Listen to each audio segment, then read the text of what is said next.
bargain bin. Let's see what crowd is in. Baba Dave and his hair. He's old man, but please don't stare. Alright, he's on the bargain bin. Now this just in, it's just in. Our new guy who just snuck in. He takes a joke, he just don't care.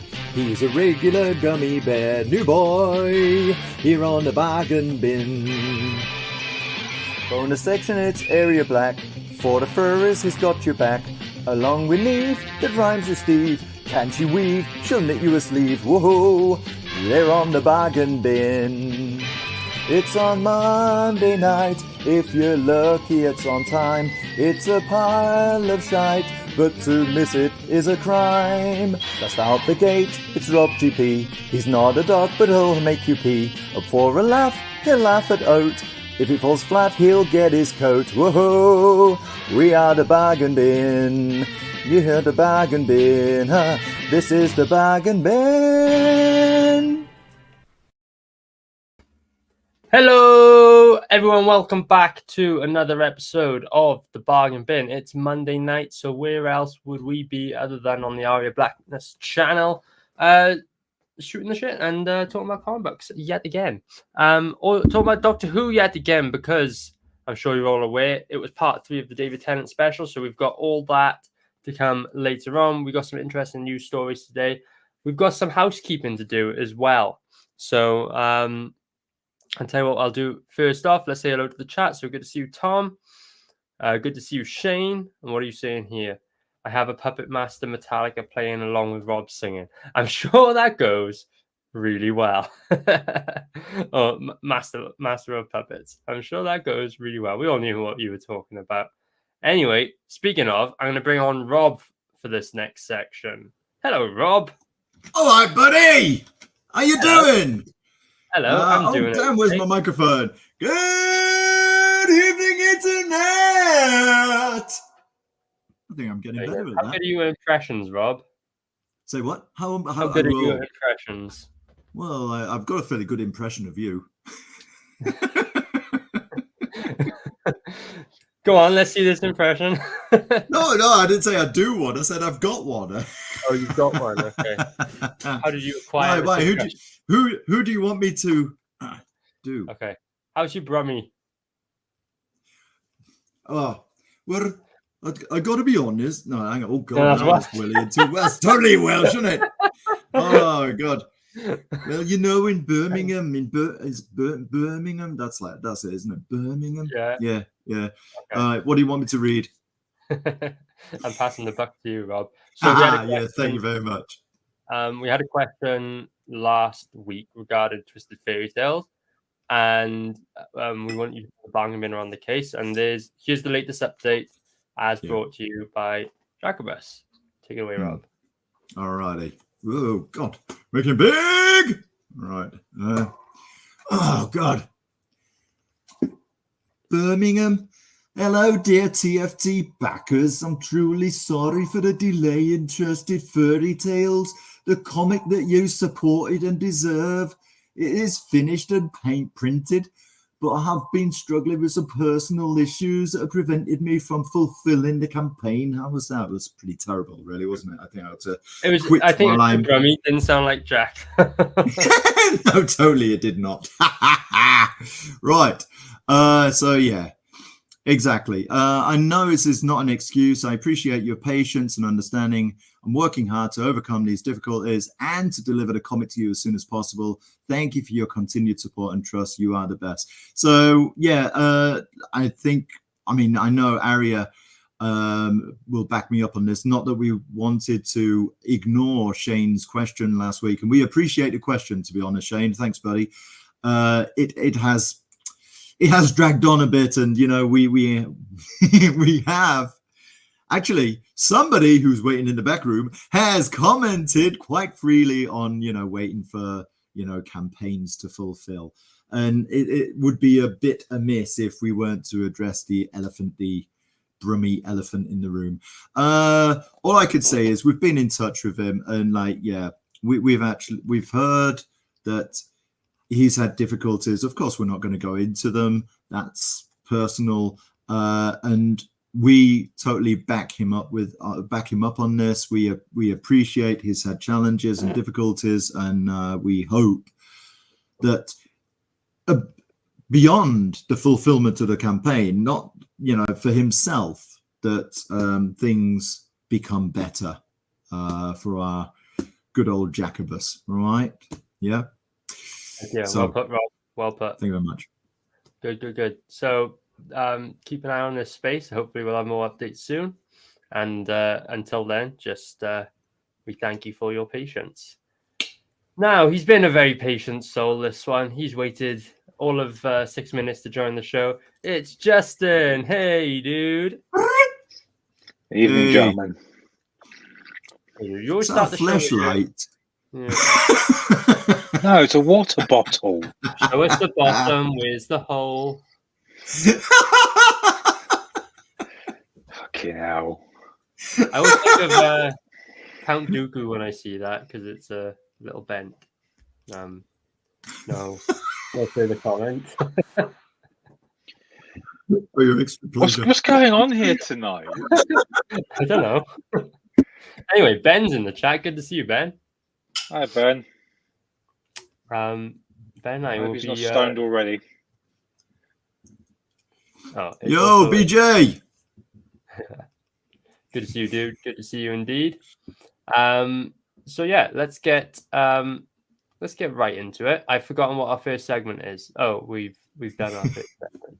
Okay, so we're into the news.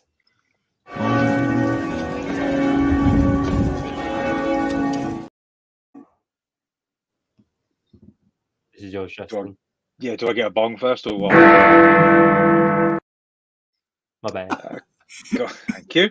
Godzilla -1 is doing very well at the box office. Hey,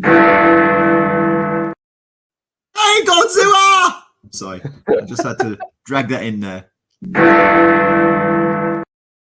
There's a new X-Force cover that's making the rounds. We'll check that out in a minute. And What was Mark the next Miller. one? Oh, go on.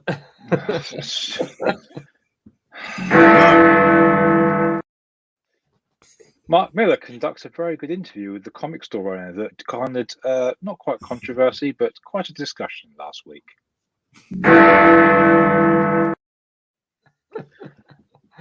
Oh, is it me This again? week- Yeah.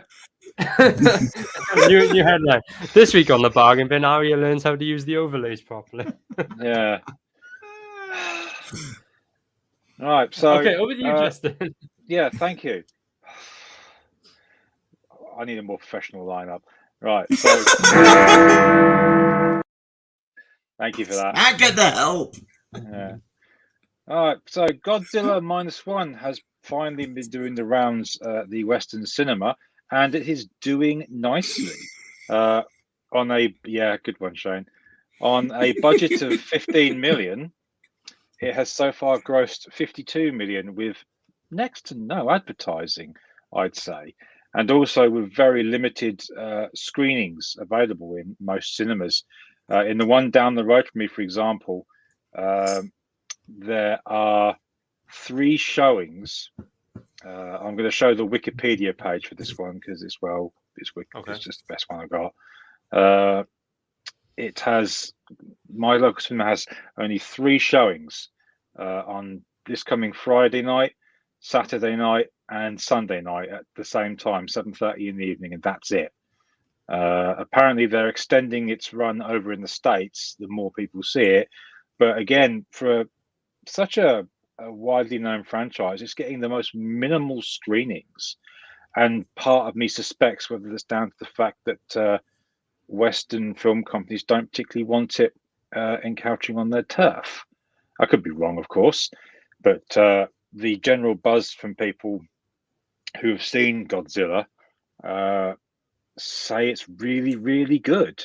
And for a budget of $15 million, which is nothing compared to some of the superhero crap that gets released, it does a very good job at telling a very good story with very, let's say, passable special effects. 37 films in the Godzilla franchise? Bloody hell. How many times does a huge a sea dinosaur have to come walking out of the South China Sea? Yeah. Or the Pacific. So But yeah, very well done to it, I should say. yeah, it's felt like a long time since we've had this kind of Godzilla, right? Because I like to compare our latest rendition of Godzilla, you know, the one that's strutting around with King Kong on the screen. Mm-hmm. That's like a very fast and furious approach to creating a Godzilla story, right? What do you think? Yeah, but the first Godzilla, where they did their best to not show him as much as possible, was okay. King of the Monsters, which is the second one, was a lot of fun.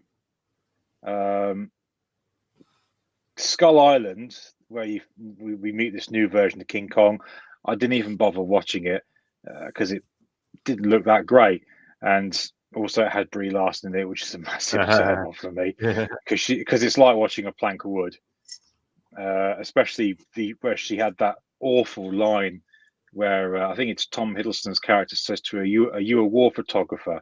And she says, "No, I'm an anti-war photographer." And you just think, Yeah. So I dodged that one. Yeah, I thought you'd like that, Rob. But then you got Godzilla versus Kong, which was absolute dumb fun. It was a lot of fun because I remember we watched it at home during the lockdown, and because it was just that sort of turn off your brain and enjoy it sort of movie, especially when Kong and Godzilla first slug it out, it made gangbusters purely on home rentals. Heck yeah. So fair play to it. Yeah, I see Shane's in the chat saying more reveals from the Godzilla X Kong. Yeah. Look very interesting. Yeah. Super excited. It's the sort of film I think people want to see nowadays because, I mean, I don't know about you guys, but I'm really not into historical biopics. And I saw the trailers and all the buzz surrounding Napoleon. I just thought, nah, I'm not interested. It's not what I want to watch these days. And again, Godzilla X Kong, it does look like dumb fun to me, but you know what? I'll go watch it. Not tonight, Josephine. So I'm trying to find whatever Shane's talking about there, the more reveals. I can't find any. So Shane, if you if there's been reveals recently that I don't know of, send them my way and we'll show them off on the show. All I've seen of the the Western version of this new Godzilla movie is this clip, which I'm unsure of, right? Because why? I've seen that. Yeah, like why is Godzilla pink? Why does King Kong have the Infinity Gauntlet? It's interesting. I'm sure we'll find out if we we watch it. Manufacture that? Like, does he have a workshop or what? Yeah. Does he get? Does he get like minions to do it, and he pays them peanuts? Yeah, he has like little monkeys that crawl out and like pull it up and make sure it's not squeaking and what. What the hell are you two talking about? I mean, where does he get that? Well, I'm sure we'll find out if we see the bloody story, see the movie, Rob. Because that makes a lot of sense. Yeah. When you said it's the Western movie, I thought they were going to be wearing cowboy hats. No. Godzilla in a Stetson. These movies don't need to make sense. They just need to be entertaining. That's what you're missing here. I don't watch these things for the scientific background. I just watch them for giant monsters beating shit out of each other. Yeah. That's It's like on Kong versus Godzilla when they first start slunging it out. They're standing on top of an aircraft carrier in the middle of the ocean. Could that carrier really have held both their weight? No, but was it? No, they'd probably be doing like this. If you see. So we're yet to see, that a Godzilla movie that is just an hour and a half of fighting all the way through. I'm holding out hope for that. I don't know about you. I'll watch it. Yeah, I'd love to see it, especially if they did it like wrestling style, like had King Kong clothesline Godzilla, things like that. Godzilla porn. Okay, you do you, Rob. I didn't bring that one up. God, jeez. You learn Please don't say you do you, Rob. Well, call me the furry. Yeah, I learn something new about my co-host every day. It's a good time to bring back the Stewart adverts with Godzilla lookalike. Oh, geez, Thomas, I remember those. Yeah, I was thinking of a way to bring Chewits into it. Yeah. Oh, Chewits are my favourite sweets. I used to love them. Chewits and Godzilla porn. Average Friday night for Friday night. Godzilla's on a plane. Kong Skull Island was great with the chosen director and great cinematography. Sam L. Jackson was great. Yeah, I think so. I love Godzilla 2014. It's had excellent use of sound design and ambience. Yeah, it did. Energy was used in Shin Godzilla and old Godzilla movies. It's the new power-up energy seen in the last movie. Okay, cool. Godzilla movies, monster fights. Yes, they are. But I would like to see an hour and a half monster fight. Yeah, I'm just saying that's a genre that I want to go and watch. But yeah, awesome. So that is Godzilla and King Kong. Very cool. I've got to remember what one's next. It's the X-Force. It's the cover. So we're talking all about that comic book cover, what went viral a couple of days ago. And you can see it here because our favorite Frogman, Ethan Van Sciver, has been tweeting about it. Actually, he's retweeted Comic Tropes, which I think was the guy who put out the first big tweet about this. So this is interesting, right? Because John Cassidy, a talented artist, you can find his other work elsewhere online, but he's a guy who knows a thing or two about drawing, and he's produced this, which has the the internet's ears up. That's because it's what can we say? Crap. It's inclusion. Right. Yeah, it's like in line with just like Godzilla. It looks like he was having an off day. Yeah. Maybe that is the reason, Justin. Maybe everyone's speculating as to what the reason is for this comic cover. I would argue this is an example of the lower end standards of the modern comic book industry. Yeah. But maybe he just had an off day. Maybe just what was on the page he sent off, and or maybe this is something he did like 15 years ago before he got good. It reminds me of a comparison that was made between the earlier art and the modern day art of John Romita Jr. And the guy that made the screen comparison said, is he even trying anymore? And you look at this and it's like, well, I wonder if he was either was putting in low effort or he just had an off day, because that looks kind of great. Yeah. I mean, obviously, it's a bit rich me saying this because I can't fucking draw, but people could see it, of course. Yeah, of course, but yeah, I think Aria's right. It's a massive sign of declining standards. Yeah. What is going? I mean, what is the? Sorry, I don't know the character behind the blue guy. So the character behind the blue guy is the black background.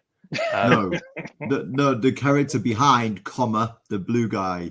Okay. Well, that's supposed to be Beast. That's Beast, is it? Yeah. Right. Okay. Okay, fair. And damn, what's going on with the shape of that mouth?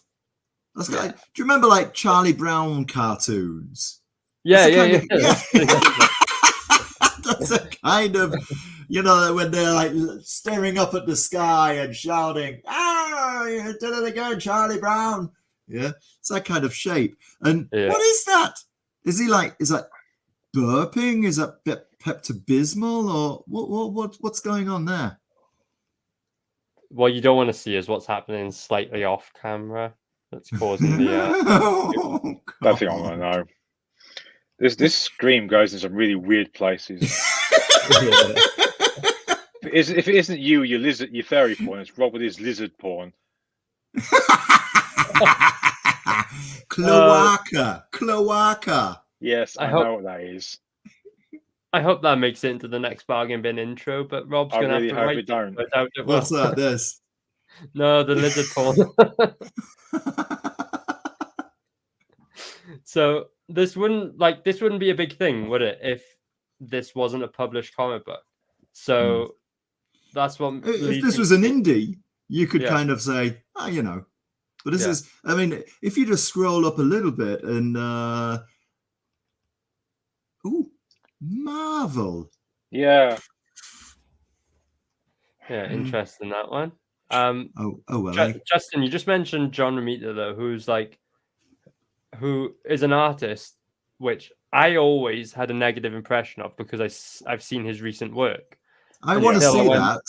I want to see your negative impression. Oh, I'll have to get the paper out and anyway. Sorry, please carry on. So I always didn't think much of John Romita as an artist because I've seen his recent work, but then I went back and saw his old X-Men, and I realized, oh, hang on a second, this guy can draw. He's very stylized, but he can draw.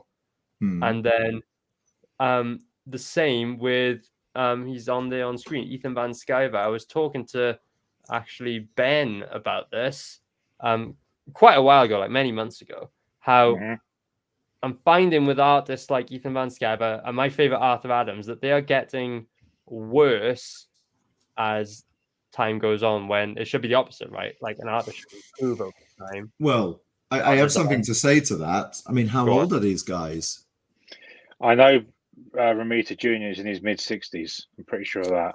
Yeah. So, you know what happens to some people. Now, I'm not saying these people particularly, but people get to a certain age and arthritis starts to set in, and you just don't know. No. So don't know if they've... go on. Here's the thing. I made my point poorly just then, because the point was that that these artists are getting better. Like if you look at Ethan Van Sciver's artwork now, it is so technically proficient and is really good. His lines are perfect, line weight, etc. is like on point. Same with Arthur Adams. Well, given how long it takes him to fulfill a comic, I'm not fucking surprised. We could just stick an egg timer and wait for Justin to. I was thinking, we need some kind of scoreboard for this. Yeah. Well, it's a sore point that I'm not going to let go of in a hurry. But sorry to interrupt you. Yeah, it's all right. But just in, just out. My point being, artists seem to get better, even though they improve technically better, and that they've got the skills there. Their artwork seems to lack as time goes on. Like the passion's not there, or the effort's not there anymore. Maybe this is a sign of that. I think we've seen a few examples of that over recent months, years. So that's John Cassidy's X-Force. Anyone want a job at Marvel? It seems to be easy nowadays. I could probably draw a good cover if I put my mind to it. Okay, and we are back over. Foreshortening isn't exactly easy, but you kind of figure someone who's been in the game for a while can do it. Yeah. Yeah. So here's our final bong for the night. And it's over to Justin. Right, so this is about the comic store owner who made what I feel was I don't think it was a very incendiary video. He was just putting his views across as a comic book retailer of many years' experience that things aren't right and comics are in trouble. And as we know, many stores, particularly in the US, have closed or downgraded or whatever you want to call it, because the stuff ain't selling anymore. Now, you can chuck many things, this like superhero fatigue, blah, blah, blah, blah. But the one point he picked up on, without going after anyone in specific or naming any examples, was that it feels like a load of these modern writers are inserting themselves into the stories. It's like, what would I do if I was Spider-Man instead of telling a good Spider-Man story? And he had a point. And a lot of us have been saying this stuff for years because we've been watching it equally long amount of time, I suppose. And again, this guy didn't say anything nasty. He was just, saying, guys, we need to look at this because otherwise it will take down the industry. And he got dogpiled quite spectacularly, not just by randos on the internet, but several comic professionals had a go at him as well. The likes of Jamal Ingle, Donny Cates, to name but a few. I think Joe Glass even had a pop at him, who's not really a comic pro, but he's in that sort of region. But yet you had people like Gail Simone defending him. And then you had, of course, Mark Miller, who waded in and basically told everyone to shut up and piss off and sat this guy down for a very cordial and very reasonable conversation on his channel where the guy spoke his mind about the fact that comics are not doing very well. And it was a good conversation. And Miller has since been defending this guy on a regular basis. Yeah, there you go. And he's been using a very popular phrase to deal with these online mobs, where he calls them cancel pigs. And Yes. I like the expression. I think it's very apt, given the fact that a lot of these folks, when they're confronted, they scupper off. And he's been quite happily blocking people who he doesn't like, which is, of course, is his right to do so. But as he says, it's the best way to deal with them and not engage into silly arguments with them, like certain folks on the Comicsgate side have been doing when they're supposed to be drawing their fucking comics. And I applauded his approach for that, because you're never going to change people's minds on the internet because everyone's just too set in their ways and they always want an argument. And I applaud Mark Miller for the way he handled himself and the way he's addressed it all. And this guy, again, I applaud the way he made his points in the video, not being insensitive about it and not going after anyone in particular. But it was also very telling that some of the first things these comic pros said when they addressed his points was they attacked him for his appearance. Wow, very classy. It tells me you had no argument to begin with. Mm-hmm. So I have a theory that it's just the untalented ones who will go after him, because I think that talented comic book pros like Miller is, he doesn't feel threatened by this guy's comments on the industry, because he knows that he's fully capable of writing stories that aren't about himself. Yeah. Whereas that's probably the only trick that these other creators have up their sleeve, is they can only write content about themselves. Yeah. And when Van Sciver even said, well played, Mark, and Mark replied, cheers, bud, people are like, you're throwing yourself in with Comicsgate now. And like, no, I've got friends on all sides of this equation. So don't lump me in with anybody. Thank you very much. And I thought, yeah, fair play to him. He's not playing the game with these idiots, because a lot of these folks who were going after this comic store owner are the typical ones that have no real life off the internet. And even old Renfamous herself appeared in the mix and tried to lecture Miller. She is one of the more well-known anti-Comicsgate social justice warriors who lives primarily on Twitter, known for wearing a blue wig and a very bad cosplayer at conventions. And no, she is. And I think I saw a photo. Yeah. And she tried lecturing Miller on who he was siding with and what he was also encouraging by wading into this discussion. And Miller just blocked her. Which I thought, yeah, good, because I wish people had done that with this person to begin with, as opposed to engaging in these stupid conversations on Twitter, which go nowhere. Yeah, exactly. And I think everyone should watch the Miller interview, because it was a good interview, and they were very level-headed, very rational about it. And this guy's point isn't that. Granted, like, I'm not exactly a very liberal person, but his points weren't sided one way or the other. He wasn't saying you got to remove diversity, like all of the the cancel pigs have been preaching or have been trying to spit it. He's just been saying, write good stories and we will read it. Yeah, there's no wrong with that. Yeah, no, and also one of his on that note, one of the first things he says in that video that he put out was, he loves Peter Parker, he loves Miles Morales.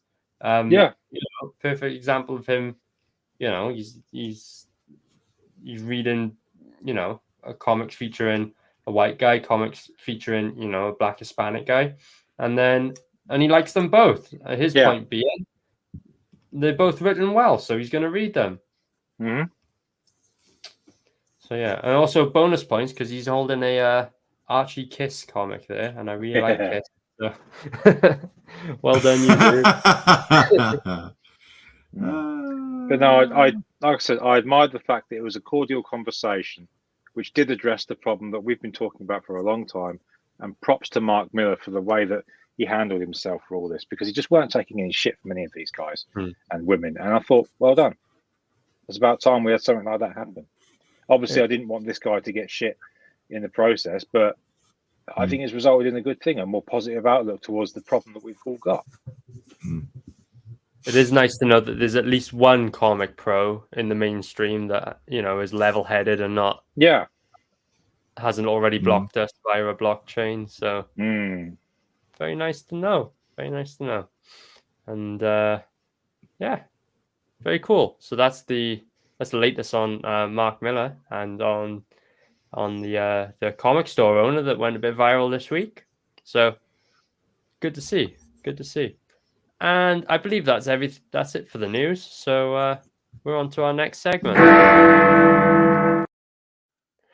which we really should have an overlay for by this point because we're 3 weeks into it. Can I just say? It could have been a good segue. The whole idea of not arguing with idiots on the internet, because basically that was the allegory at the beginning of this week's episode, wasn't it? Oh, we can get into that, Rob. We can get into that. We can get into that. That whole allegory. That whole allegory that, in my opinion, did not serve the story whatsoever. It was just in there for the sake of being in there. But maybe, but I can understand. Yeah, I mean, the thing is, it's all right to have disagreements and disagree with people, but you know, there are people that it's true. I think people who don't know the world before the internet or before social media won't know that, you know, you could actually have a discussion with someone quite freely without, you know, having your poor feelings hurt. And I can understand why they put that in. It's, you know, why not? Yeah. So for those who haven't guessed, we're talking about the latest episode of Doctor Who. It's what we've been talking about for the past 2 weeks. Where's that eject button? No, please. Don't mind me. You carry on. We certainly will. Go ahead, Arya. Justin's just salty because it hurts his feelies.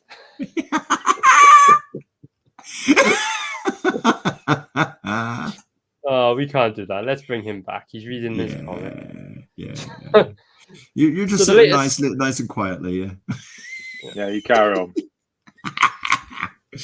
Right.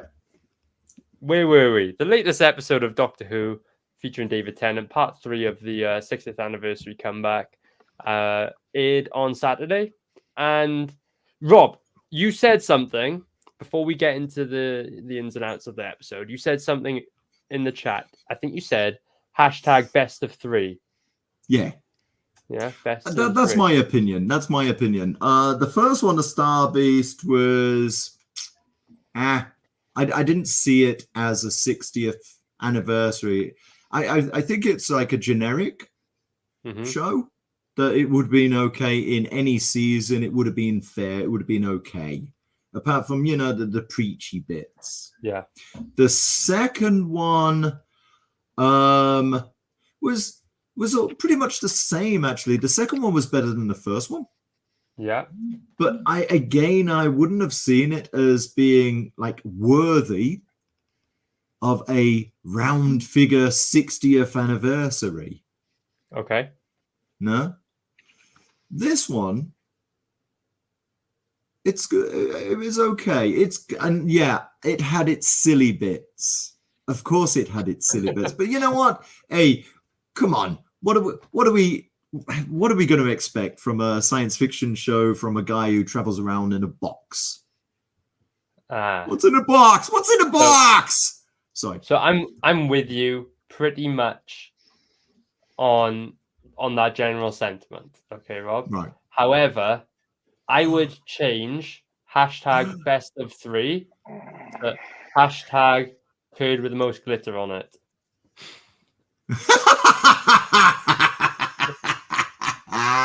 Ouch. Ouch. My reason for saying that is I'm taking that this is personal for me. I am so angry that this 3-part comeback had everything I needed to be invested in Doctor Who again. It had my generation's Doctor return. It had my second favorite companion return with him. It had Neil Patrick Harris, who we'll get onto because I love that guy. He's a fantastic actor. We'll talk about him in a minute. It had everything it needed. Oh, Russell T Davies as well. You know, my favorite Doctor Who writer. Right. Everything it needed to get me back on side, watching Doctor Who, paying my TV license. But it couldn't do that. And it couldn't do it for one reason. It prioritized the messaging over the story. The message. And I think even though it seemed like in this episode it was less than all the others, I think no, it was more.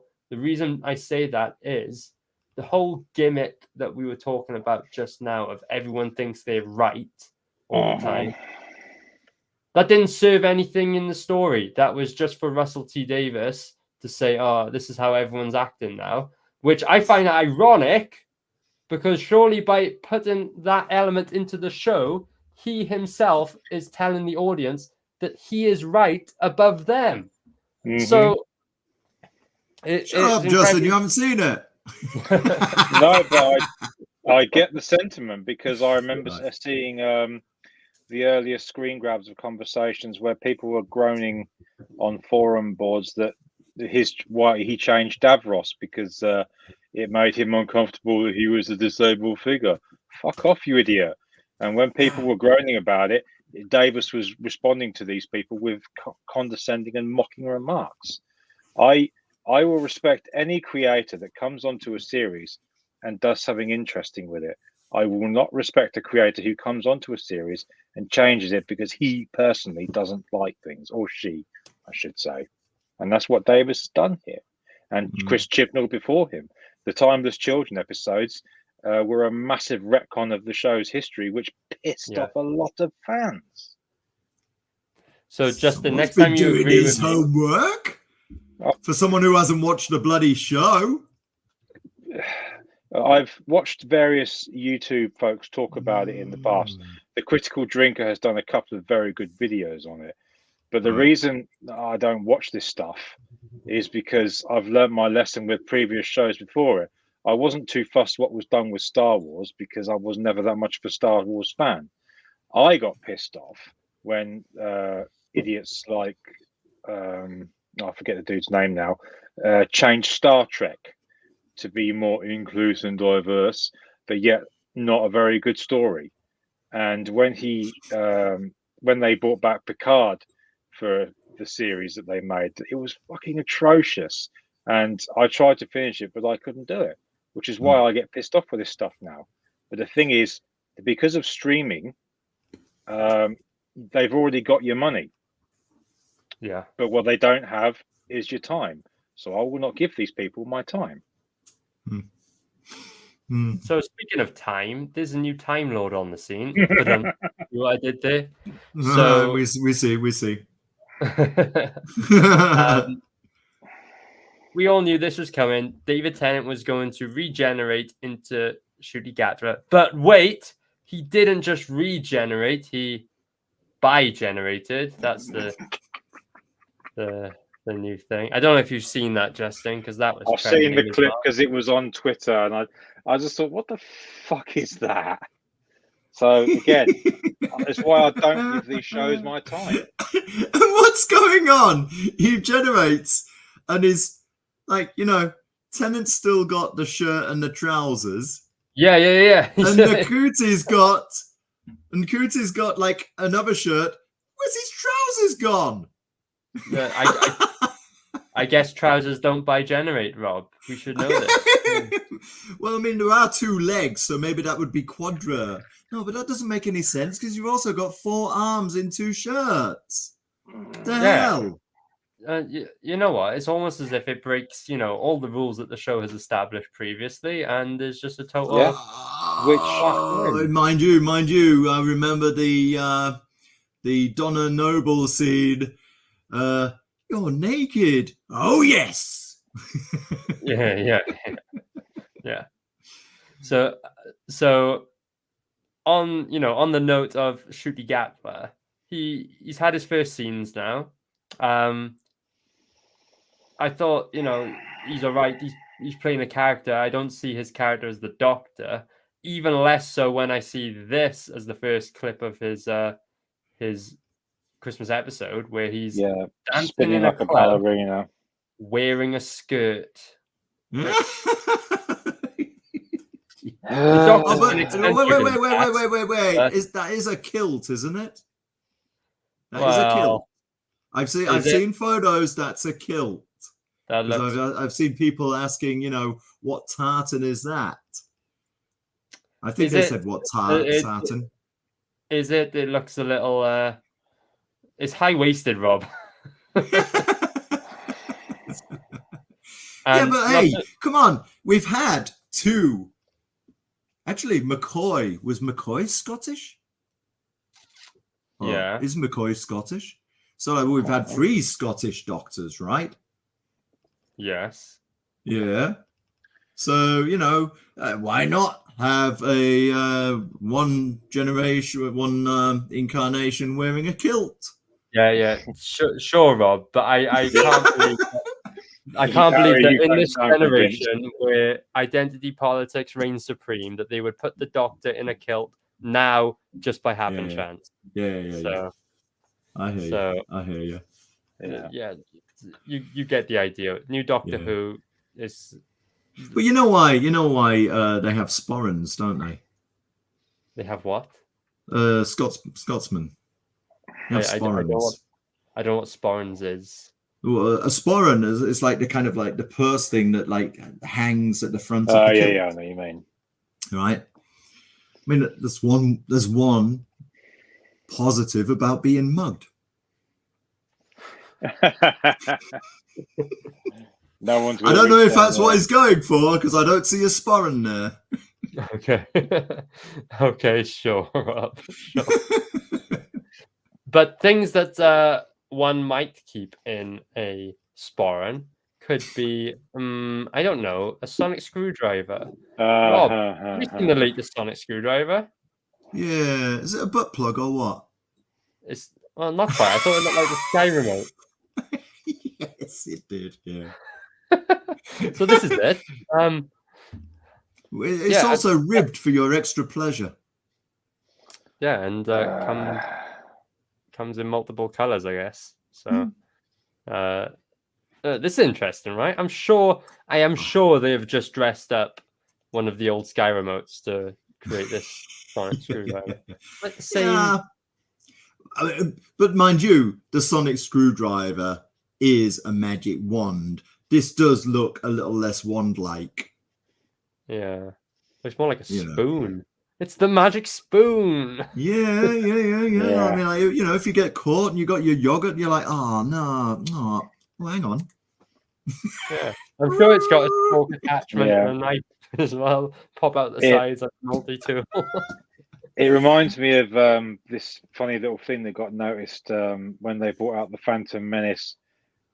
Someone was able to pause and look at the communicator that Qui-Gon Jinn's holding, and it's a handle for a Gillette Sensor XL for women. Well, okay, fun fact. The original tricorder in Star Trek, do you know what they were? I had no idea. No. Salt and pepper shakers. Salt and pepper shakers. Yeah. There's a video how William Shatner changed the world. Yeah. Yeah. I'll have to look it up. There was another one. I'll finish on this before you go on with this crap. I remember watched the Sarah Connor Chronicles series of Terminator, and this guy's he sort of does that dramatic pose where he stops at by a wall and he's like that, and you can see his earpiece. And I paused it and looked at it, and it was an Xbox 360 wireless earpiece they'd painted black. Oh, right. Anyway, sorry, carry on. I'm off my little tangent now. It's all right. It's all right. Yeah. So I don't know. I don't know. I mean, I do have. Yeah, like I say, it was silly. It was silly. Absolutely. It's a ball, Doctor Who. Yeah. I choose you. Yeah, what's that with like hitting the TARDIS and then like popping into two? That makes no sense. Yeah, modern creators will change things to suit them. That makes no sense. I mean, like yeah, Doctor Who. There's. To be fair, this is a problem the show has had for forever, where Doctor Who crosses the boundary from sci-fi to magic, and then it loses the realism. Then, right? Yeah.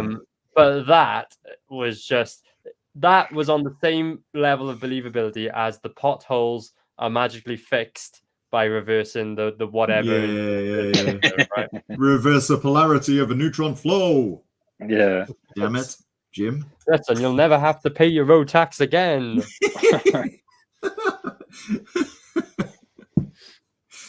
Well, given the state of some of the roads where I live, I shouldn't play it in the first place. You know, there's a guy who a few years ago who went around like painting penises around potholes. Yeah, just so that the council would finally have to do something about it. They called him Wanksy.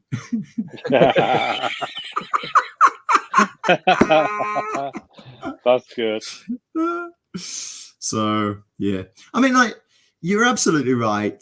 Star Trek in its original seasons, also in the New Generation, they had they had advisors, real scientists to help with the technical stuff.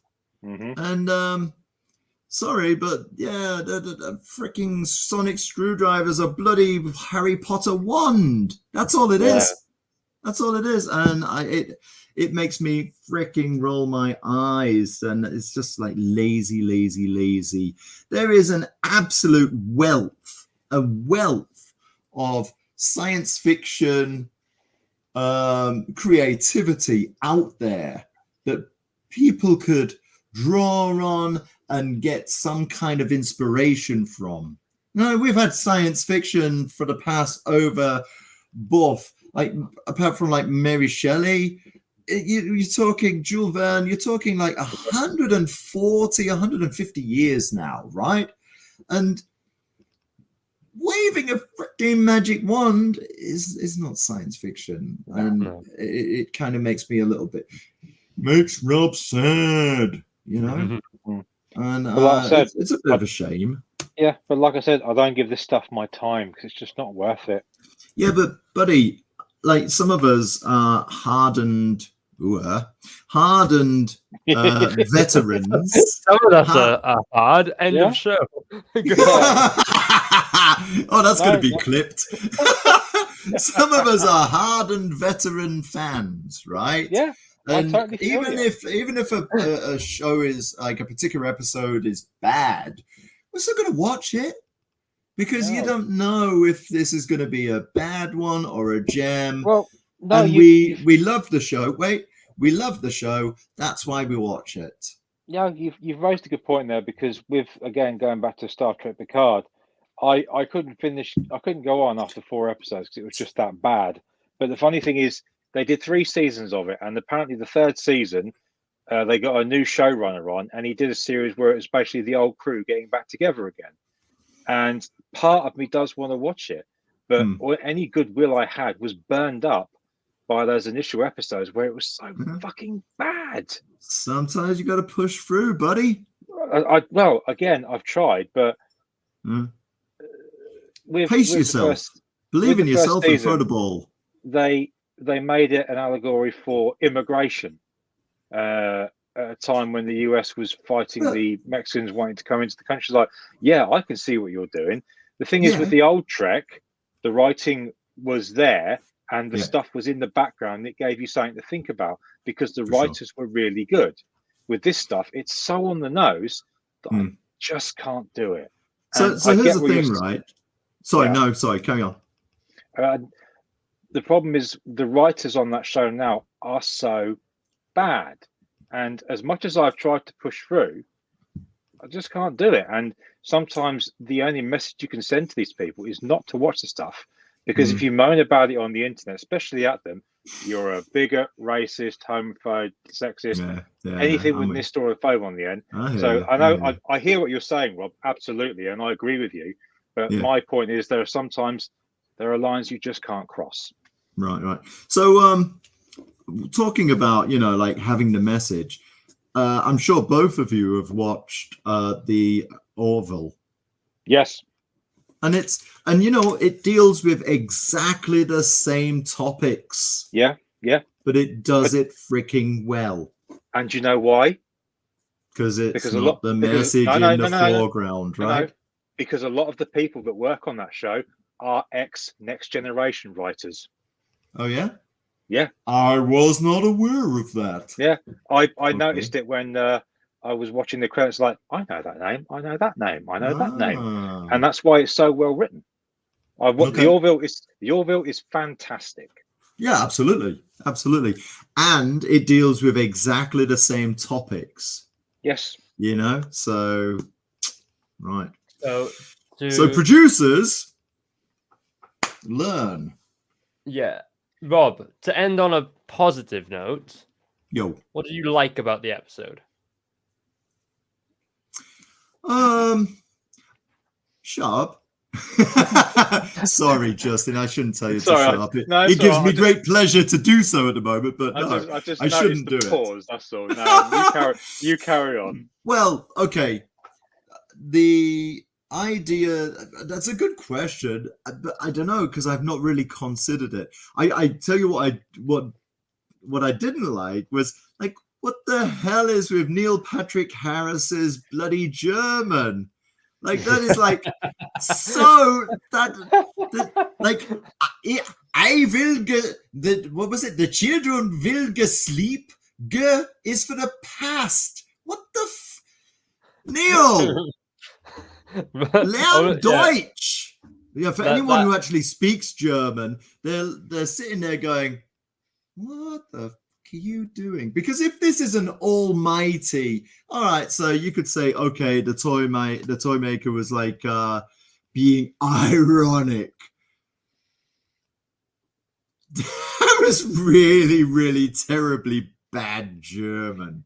Yeah. And I don't know if Harris actually speaks any German or who wrote that, whether it was ad-libbed or what, but it was like, oh, come on. All right, so that was silly. What did I like? Yeah, that's a good question. The end credits. No, I don't know. I don't know. You know what? I might just have to watch it again to be able to answer that question. Just, I think the pacing, the storyline, more or less, was okay. Was okay. It had that tension, I believe. Yeah. Oh, the tension, and I think this is a part. That was it. Last week we talked about the second special where, and I don't know if I remember saying what I liked about it last week. That tension where Donna might just get left behind. Yeah. And it's that kind of tension that this has. It has the effects which were good. It has silly effects like hitting the TARDIS with, what was that? Was that a baseball bat? Was like that Ace's? Was it a mallet? Oh God, yeah. And he, there's a false floor, there's like a service hatch or what in the TARDIS floor, and he picks out a mallet. Well, you know, because obviously that's the best place to keep a mallet. Not in the TARDIS toolbox. So fucking stupid. I want to end on, you know, positive notes. So I did like some things about the episode. There was a section in the middle where it felt like a classic Doctor Who episode where the Doctor realizes that it's... Go on, Rob. Go on. Run up and down lots of corridors. Yeah. Exactly. But it was quite scary, right? That part of the episode. It was quite like the Doctor was out of control. You didn't quite know what was going on, and then you get separated from Donna. That was quite a tense part of the episode, and that I think was really good Doctor Who. It's a shame that it ended kind of, you know, it started with some estrogen, ended with some estrogen. I wish we could have just kept that 20 minutes or so that, you know, the Doctor was up against Neil Patrick Harris's toy maker. Just kept that going for the full episode because that was good. And I liked Neil Patrick Harris as the toy maker.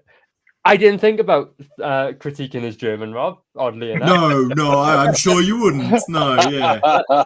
But I thought that is like there's a type of role that Neil Patrick Harris plays, and that was it to a T. That's his gimmick. He does that kind of thing. And he just he steals the show because he knows how to play that role. And I thought he was that scene where he's dancing to the Spice Girls or whatever, and he's killing unit soldiers, but in toy makery ways, right? Like he turns two of them into these balls, and you can see their face. That's terrifying, right? That's horrible because the Doctor's not going back to save them because they're side characters. We've forgotten about them, so they're just trapped as these circus balls now for eternity. So that's scary. Yeah. I wish they'd given us more of that. Just keep that going. You want to see more balls? I want to see more balls. I want to see more faces on balls. And I want to see Neil Patrick Harris playing with them. So make up that.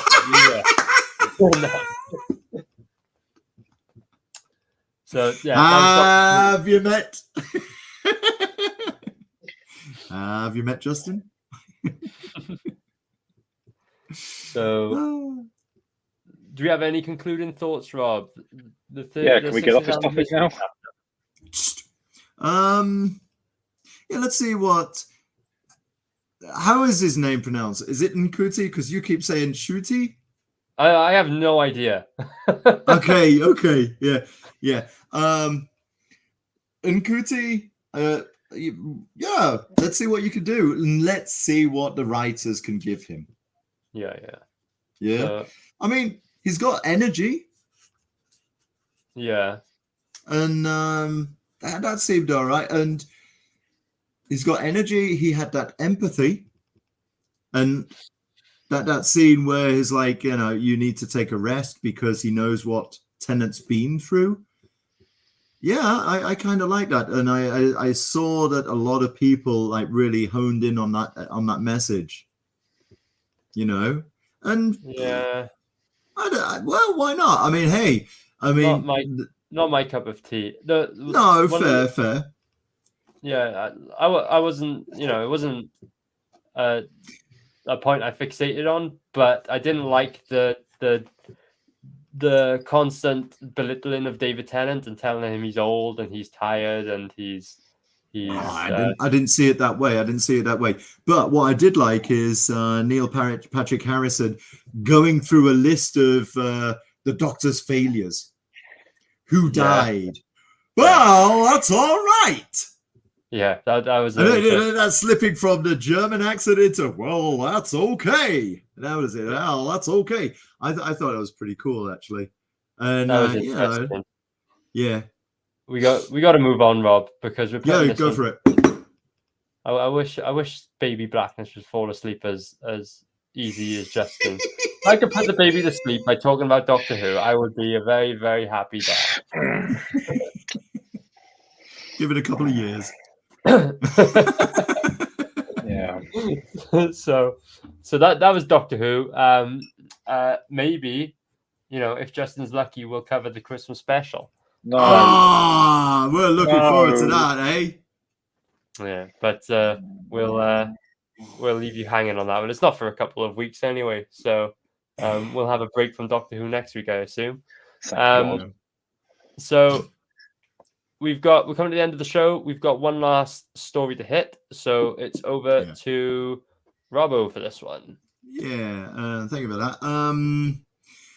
So I don't know, people who follow me on Facebook or maybe have seen on Twitter as well. Ian Gibson passed away today, and I've said this numerous times on this show, on Saturday morning cartoons, that really he's like one of my favorite artists. He gave us Sam Slade Robo Hunter. He gave us obviously with Alan Grant, but also with Alan Moore, Halo Jones. And Halo Jones, the art on Halo Jones, the writing was fantastic. The art was absolutely awesome, and it's one of those timeless stories that they are very. I think they're very, very rare that you get a story like that. And it's a real shame. It is such a real shame that story was not completed. Yeah. And I'm glad you loved it, because me too, buddy. Me too. It's so I've been in touch with Stephen Dean, but also there are several groups over on Facebook. There's the Imagination of Ian Gibson. There's Ian Gibson's own, Facebook page. And over the past, I gotta say, I'm just gonna read it as I remember it, because there was one. The people around Ian, his family, his friends, they were reading out messages that fans would send and would post in his final hours. And it was, I can only imagine, it was like a really emotional time for everybody. And it went on for a long time, because he knew that he knew the end was coming. He knew he was in palliative care. Okay. And this one post, and I don't know, somebody in his, I don't know if what relation, if it's his, I'm not sure what his wife's name is, or if it's his daughter or sister. I don't know the family that well, unfortunately. But somebody, a lady with the name Gibson, wrote a post saying, that he's thankful and he loves all his fans. And she said something like, one thing that he said was, "I'm not very good at this dying," because it'd been he's been kind of like everyone's been waiting. I know it sounds morbid, but everybody knows it's coming, and people have been kind of not waiting, but being with him, and it's been going on for a few days. His son. Let me share this.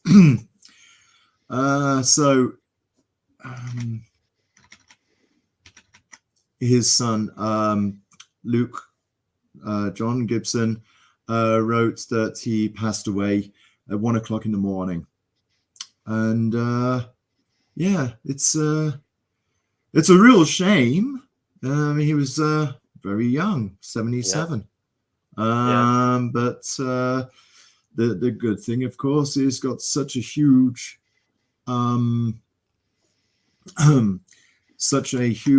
legacy behind him.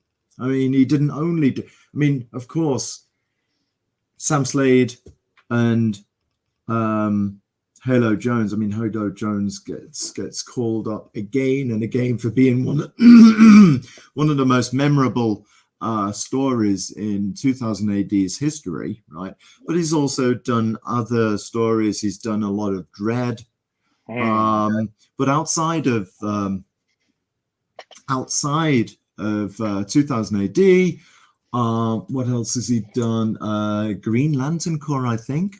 I'm not so much into the American books. You guys know this. I've a Green Lantern Corps. No, it was Green Lantern Corps. He's also done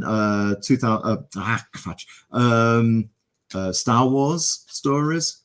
So he's done a whole load. I mean, there are, if you see them out there, snap them up. There are Bionic Woman annuals that he did the art for in the 70s or 80s. Yeah. So Ad Astra, Ian Gibson.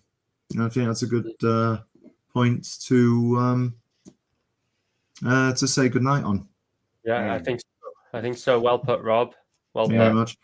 And we don't want to be on a downer.